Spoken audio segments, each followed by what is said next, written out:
Competitive world में आप सभी का स्वागत है। फिर से आते हैं, लाइट का लास्ट पार्ट होगा आज।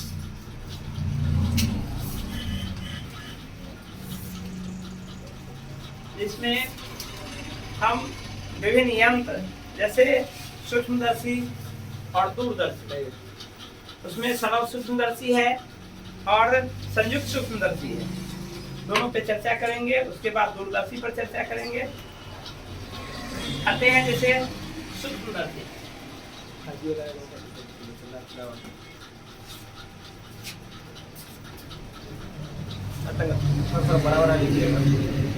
सूक्ष्मदर्शी जैसा इसके नाम से ही स्पष्ट है कि सूक्ष्म चीजों अर्थात छोटी चीजों को, जिसको हम नंगी आंखों से नहीं देख सकते हैं, वैसे चीजों को देखने के लिए इसका उपयोग किया जाता है।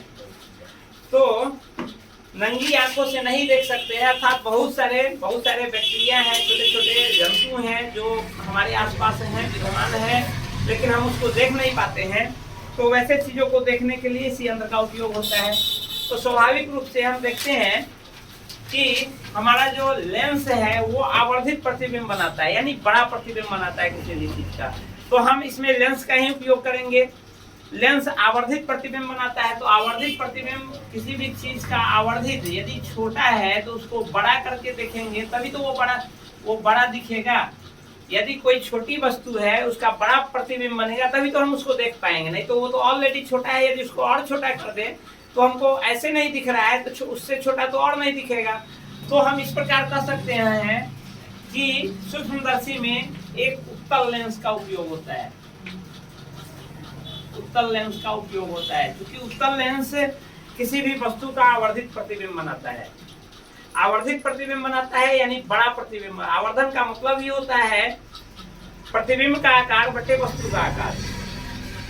तो हम जानते हैं कि उत्तल लेंस में एक उत्तल लेंस है, उसमें कोई वस्तु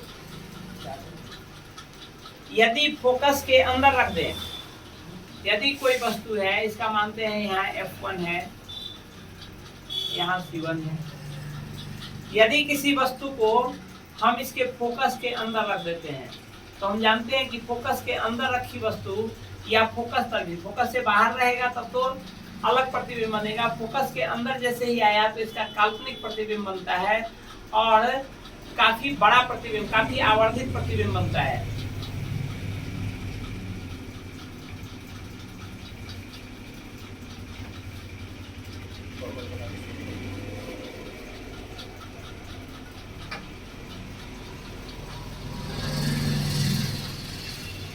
इस प्रकार हम देख रहे हैं कि यह एक उत्तल लेंस है जिसमें यदि वस्तु फोकस के अंदर रख दिए हैं तो उसका प्रतिबिंब, ये दोनों लाइन जो दो, एक तो प्रकाशिक केंद्र से होकर के इसके ऑप्टिकल केंद्र से होकर के गुजर रही है और दूसरा दूसरी तरफ जो समानांतर रेखाएं हैं वो फोकस पर जाकर कटती है, तो F2 पर जाकर कट रही है।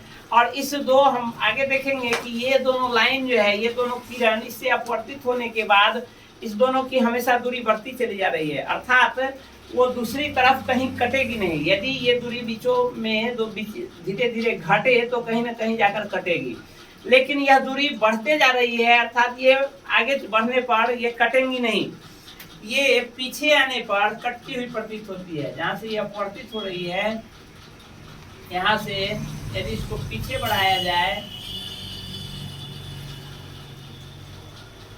तो ये पीछे आकर कटती हुई प्रतीत होती है, यानी इसका प्रतिबिंब यहाँ पर बनेगा, सेम साइड में बनेगा और आवर्धित प्रतिबिंब बनेगा।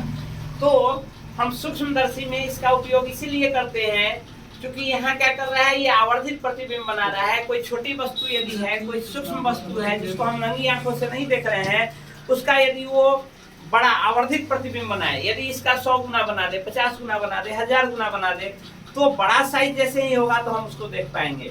तो यह एक सरल, चूंकि इसमें एक लेंस का उपयोग होता है, इसको हम सरल सिंपल माइक्रोस्कोप कहते हैं।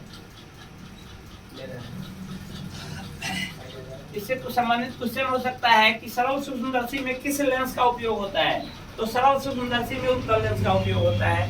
सरल सूक्ष्मदर्शी में कितने लेंस लगे होते हैं? तो सरल सूक्ष्मदर्शी में एक लेंस लगे होते हैं। सरल सूक्ष्मदर्शी क्या करता है, आवर्धित प्रतिबिंब बनाता है और इस प्रकार हम किसी वस्तु सूक्ष्म वस्तु को देख पाते हैं। दूसरा, एक अन्य सरल सूक्ष्मदर्शी के अलावे एक अन्य होता है संयुक्त सूक्ष्मदर्शी।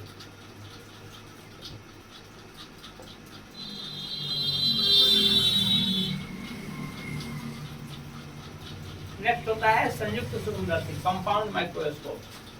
अब कंपाउंड माइक्रोस्कोप में हम देखते हैं कि कंपाउंड माइक्रोस्कोप में भी उत्तल लेंस का ही उपयोग किया जाता है, लेकिन अंतर यहाँ ये होता है कि यहाँ एक के बदले दो उत्तल लेंस का उपयोग किया जाता है। एक के बदले दो उत्तल लेंस का उपयोग किया जाता है।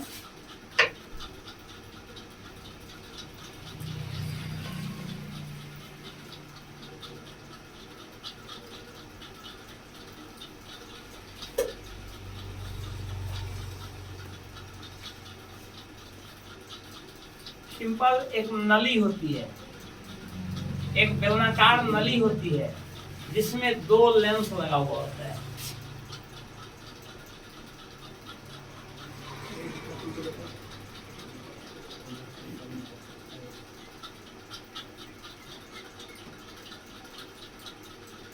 एक बेलनाकार नली होती है जिसमें दो उत्तल लेंस लगा होता है। यह उत्तल लेंस, दोनों उत्तल लेंस की दूरी, फ्लेक्सिबिलिटी उसमें रहता है, फ्लेक्सिबल होता है, अर्थात तो दोनों उत्तल लेंस को हम दोनों उत्तल लेंस के बीच की दूरी को घटा या बढ़ा सकते हैं। वो वस्तु की स्थिति के अनुसार डिपेंड करता है, उसका कितना बड़ा प्रतिबिंब हमको लेना है उस आधार पर डिपेंड करता है। इस बीच की दूरी, दोनों लेंस के बीच की दूरी को बढ़ाया या घटाया जा सकता है।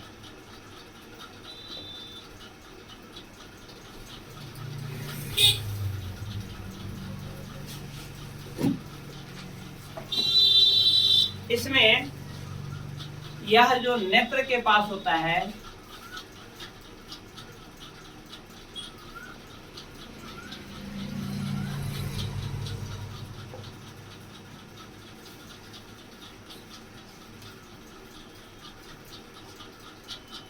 नेत्र के पास स्थित लेंस जो होता है इसको नेत्रिका कहते हैं।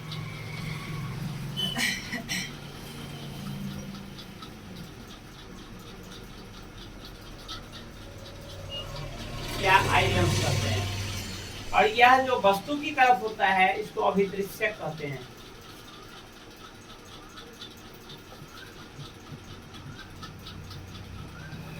या ऑब्जेक्टिव लेंस कहते हैं।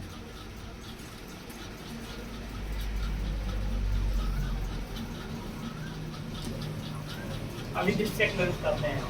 इसमें हमको ध्यान देना है कि यह जो होता है इधर फैला हुआ होता है, यानी नेत्रिका जो होता है इसका द्वारक कहते हैं इसको। इसका क्षेत्रफल, इसकी लंबाई अधिक होती है, इसका द्वारक अधिक होता है इसके मुकाबले, अभिदृश्यक के मुकाबले। अभिदृश्यक का द्वारक जो होता है कम होता है, यानी इसका क्षेत्रफल कम होता है, इसका क्षेत्रफल अधिक होता है। ये हो गया। अब इसमें फायदा ये होता है कि जैसे मानते हैं यहाँ पर वस्तु है, यहाँ पे स्थित वस्तु का सबसे पहले तो ये इस लेंस से होते हुए, इससे निकलने वाली प्रकाश किरणें इस लेंस से होकर गुजरती है। इस लेंस से गुजरने के बाद यह लेंस इसका प्रतिबिंब यहाँ बनाती है। पहला लेंस जो अभिदृश्यक लेंस है, अभिदृश्यक लेंस इसका अपने से आवर्धित प्रतिबिंब बनाएगा, अपने से बड़ा। मानते हैं ये नाम मात्र, बिंदु मात्र का ये वस्तु था, उस बिंदु मात्र वस्तु का इतना बड़ा प्रतिबिंब यह बना दिया। यदि हम यदि ये सरल सूक्ष्मदर्शी होता तो बस केवल इसका हम इतना बड़ा प्रतिबिंब देख पाते। यदि बहुत नगण्य आकार की वस्तु है तो उसको हम थोड़ा सा बड़ा बनाया तो ऐसा भी हो सकता है कि हम यदि सूक्ष्मदर्शी सरल सूक्ष्मदर्शी है तो उससे थोड़ा आवर्धित तो बनाया, लेकिन आवर्धन में भी बहुत छोटी वस्तु थी तो उसका थोड़ा सा बड़ा बनाया जिसको हम अभी भी स्पष्ट नहीं देख पाते हैं। तो थोड़ा पहले से थोड़ा बड़ा बना, लेकिन हमारा जो मेन मोटो था कि हम उसको बड़ा करके और देख पाए, वो अभी भी नहीं देख पा रहे हैं। तो अब यह वस्तु, अब हमने बताया कि यह इस दोनों लेंस के बीच की दूरी को बढ़ाया या घटाया जा सकता है। तो अब यह लेंस जो है, जो जिसको आप नेत्रिका कहते हैं, जो आपके नेत्र के पास है, जो आपके आंख के पास है, उसको नेत्रिका कहते हैं। इस नेत्रिका को हम ऐसे एडजस्ट, घटा या बढ़ा सकते हैं। हम जानते हैं कि उत्तल लेंस में यदि वस्तु फोकस के अंदर आ जाए तो उसका आवर्धित प्रतिबिंब बनता है और साथ में सीधा प्रतिबिंब बनता है। तो यदि ये इसके बाहर चले जाए, सेंटर ऑफ कर्वेचर पर रहता है तो समान आकार का बनता है, उससे पहले रहता है तो अपने से कम आकार का बनता है। तो हम इसको, चूंकि मेरा काम है ये सूक्ष्मदर्शी, हम छोटे वस्तु को बड़ा करके देखना, हम छोटे वस्तु को बड़ा करके देखना चाह रहे हैं, तो हमको हर हाल में आवर्धित प्रतिबिंब चाहिए। यदि हम इसको इसका जो प्रतिबिंब बन रहा है इस लेंस के द्वारा, इस लेंस के प्रतिबिंब, यह लेंस का प्रतिबिंब इस लेंस के लिए वस्तु का काम करेगा और इस वस्तु का फिर से यह प्रतिबिंब बनाएगा, जो बड़ा बनाएगा ताकि हमको बहुत बड़ा दिख सके। तो यदि यह जो पहले लेंस के द्वारा जो बना प्रतिबिंब है, यह प्रतिबिंब यदि इस दूसरे लेंस के, नेत्रिका लेंस के फोकस से बाहर हो जाए तो इसका छोटा प्रतिबिंब बनेगा। तो हमको छोटा तो देखना नहीं है, क्योंकि ये सूक्ष्मदर्शी है, हम उसको देखने के लिए उपयोग कर रहे हैं। तो इस दूरी को इस ढंग से एडजस्ट करते हैं कि इस लेंस के फोकस के अंदर यह प्रतिबिंब आ जाए। मानते हैं इस लेंस का फोकस यहाँ है, एफ और ई कहते हैं इसको, क्योंकि ये आई लेंस का फोकस है इसलिए एफ ई कहते हैं इसको। तो एफ ई के अंदर जैसे ही आ गया तो अब यह लेंस अपना काम करेगा और यह लेंस क्या करेगा, फोकस के अंदर स्थित वस्तु का यह काल्पनिक और बड़ा प्रतिबिंब बनाता है। मानते हैं यहाँ पर इतना बड़ा प्रतिबिंब बना देगा। तो दो लेंस मिलके हम देख रहे हैं एक बिंदु मात्र की वस्तु का प्रतिबिंब इतना बड़ा बना दिया और इस प्रकार हम इसका क्या कर पाते हैं, इसको देख पाते हैं। इस प्रकार इस बिंब का प्रतिबिंब इतना बड़ा बना और यह हमको स्पष्ट दृष्टि में मदद किया।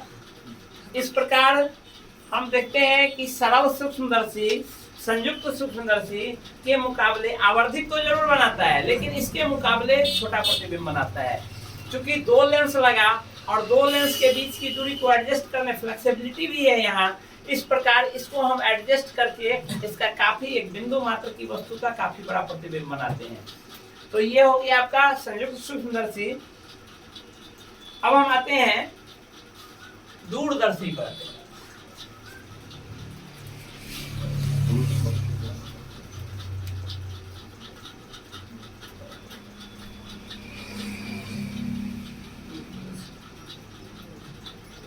दूरदर्शी जिसको टेलीस्कोप भी कहते हैं। टेलीस्कोप के आधार पर हम देखते हैं कि सूक्ष्मदर्शी और दूरदर्शी दोनों में थोड़ा सा बेसिक अंतर होता है। दोनों में हालांकि दो लेंस का उपयोग किया जाता है, जैसे सरल सूक्ष्मदर्शी है जिसमें एक किया जाता है, लेकिन संयुक्त में तो दो लेंस का उपयोग हुआ है क्योंकि बड़ा बनाने के लिए हम उपयोग किए हैं। उसी तरह दूरदर्शी में भी हम बड़े मतलब दो लेंस का ही उपयोग करते हैं। दोनों का अंतर यह है कि सूक्ष्मदर्शी नजदीक की वस्तु को देखने, यानी नजदीक की छोटी वस्तु को बड़ा करके देखने के लिए उपयोग किया जाता है, जबकि दूरदर्शी नाम ही इसमें जुड़ा हुआ है दूर की वस्तु को देखने। जैसे विभिन्न खगोलीय पिंड, आसमान में स्थित विभिन्न खगोलीय पिंड जो आकार में तो बहुत बड़ा है, लेकिन आकार में बड़े होने के बावजूद हमसे बहुत दूर स्थित है। तो हम जानते हैं कोई भी वस्तु जो हमसे जितनी दूरी पर स्थित होगा उसका प्रतिबिंब उतना छोटा बनेगा। आकार से मतलब नहीं है, आकार तो बहुत बड़ा है। सूक्ष्मदर्शी हमारे पास था, सूक्ष्म वस्तु हमारे पास था, लेकिन आकार में बहुत छोटा था, जिसके कारण हम उसको नहीं, चूंकि दर्शन कोण होता है, कोई भी वस्तु जो हमारे आंख पे जितना बड़ा दर्शन कोण बनाएगा हम उस वस्तु को उतनी बड़े आकार में देख पाएंगे। जैसे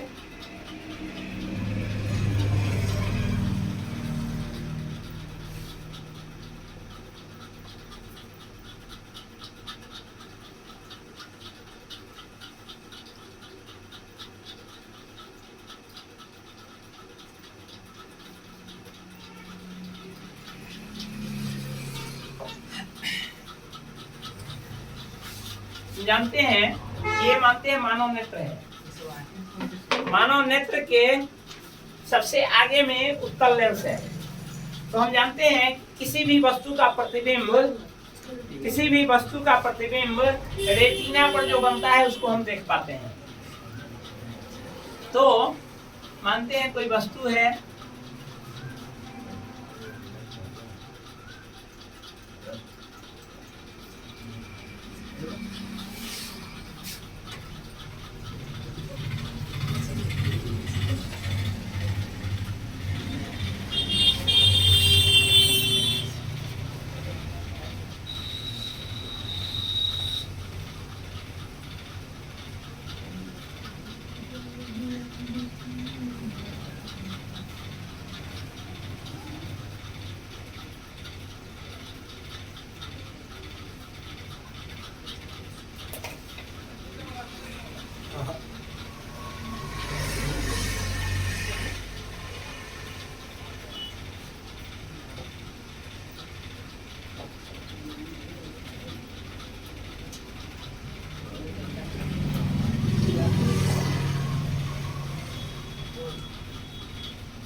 देखिए यहाँ हम एक बहुत छोटी वस्तु का ये लिए हैं। मानते हैं कि यह कोई वस्तु है जो हमारे नेत्र से इतनी दूरी पर है,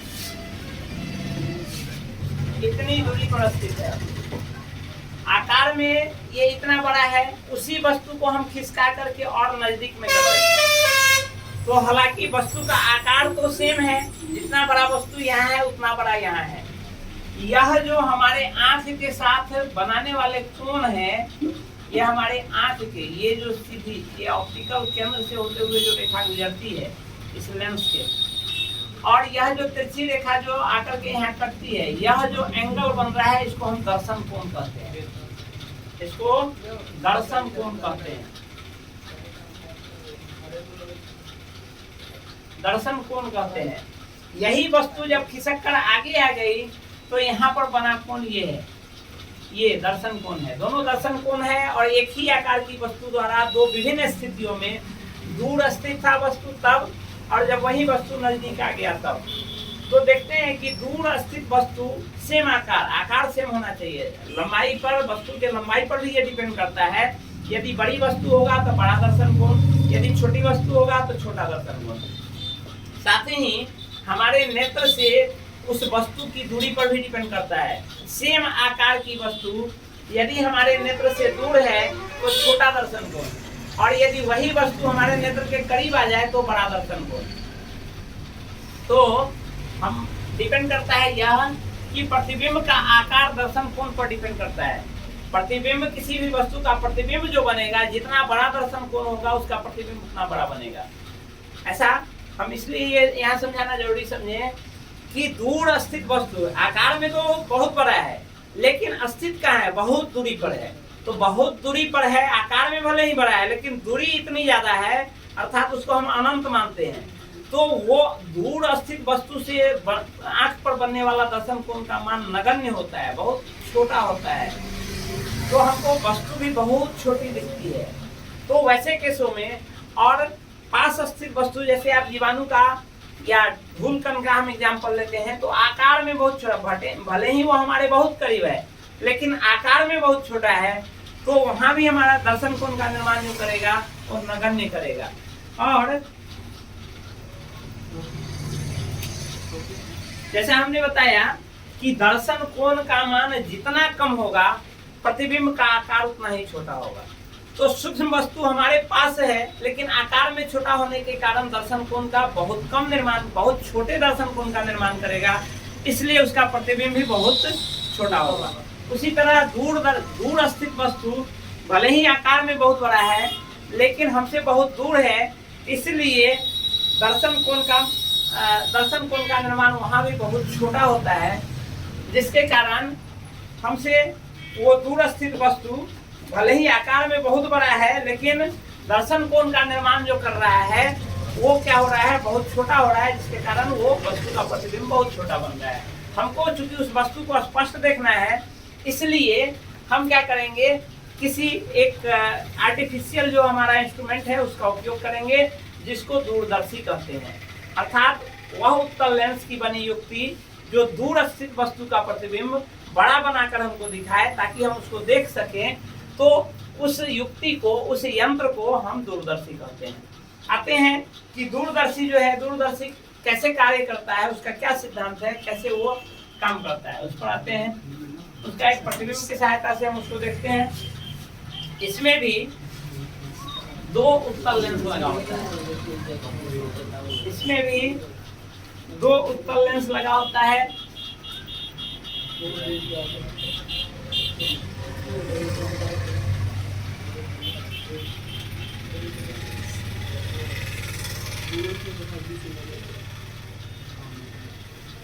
लेकिन अंतर इससे ये होता है, जैसे हमने संयुक्त सूक्ष्मदर्शी में भी देखा था, वही चीज यहाँ भी होता है, लेकिन अंतर थोड़ा सा ये हो जाता है, ये आई लेंस है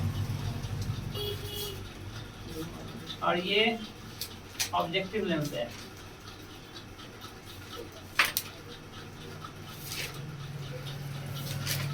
अंतर ये है कि आपने जो संयुक्त सूक्ष्मदर्शी देखा उसमें आई लेंस बड़े आकार का था, आई लेंस का आकार जो था वो बड़ा था और ऑब्जेक्टिव लेंस का आकार छोटा था। लेकिन दूरदर्शी जो होगा उसमें आपका ऑब्जेक्टिव लेंस का आकार बड़ा होगा, इसका क्षेत्रफल बड़ा होगा, इसको द्वारक भी कहते हैं, इसका द्वारक बड़ा होगा और आई लेंस जो है उसका द्वारक छोटा होगा। ये यहाँ छोटे आकार का होता है। इसमें भी ये फ्लेक्सिबिलिटी होती है कि हम दोनों लेंस के बीच की दूरी को घटा या बढ़ा सकते हैं। यह क्या करता है, इसमें भी उसी सिद्धांत पर कार्य करता है।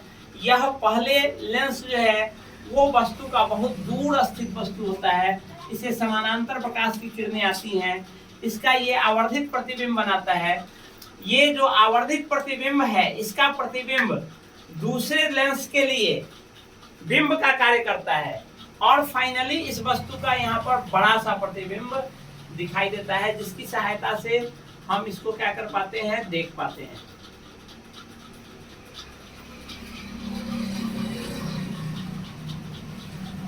जिसकी सहायता से हम इसको देख पाते हैं। इस प्रकार मेन अंतर इसमें आपके इसके द्वारक जो आपका नेत्रिका है और अभिदृश्यक है, या आई लेंस कहिए, ऑब्जेक्टिव लेंस कहिए, इसके दोनों के आकार में, दोनों के क्षेत्रफल में और दोनों के मोटाई में अंतर से दोनों डिफरेंट हो जाता है, दूरदर्शी और संयुक्त सूक्ष्मदर्शी में। आते हैं हम जो सूक्ष्मदर्शी है उसके आवर्धन पर।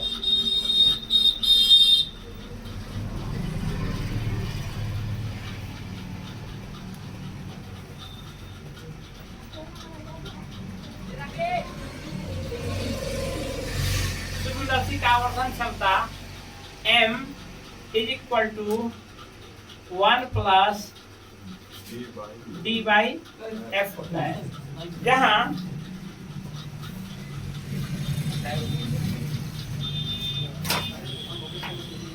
d इज इक्वल टू स्पष्ट दर्शन की न्यूनतम दूरी, 25 सेंटीमीटर स्पष्ट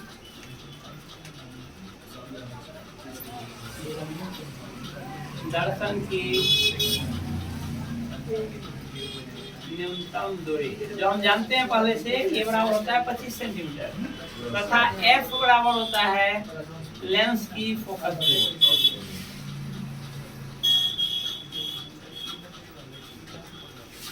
लेंस की फोकस दूरी। इस आधार पर हम किसी भी सूक्ष्मदर्शी का आवर्धन क्षमता ज्ञात कर सकते हैं। तो हम चाहेंगे कि इनका अध्ययन आप करिए, और इसके साथ प्रकाश का सारा गुण लगभग समाप्त होता है। प्रकाश लगभग 5-6 वीडियो में बना है, तो इस सारे का अध्ययन करिए और इससे लाभ उठाइए। धन्यवाद।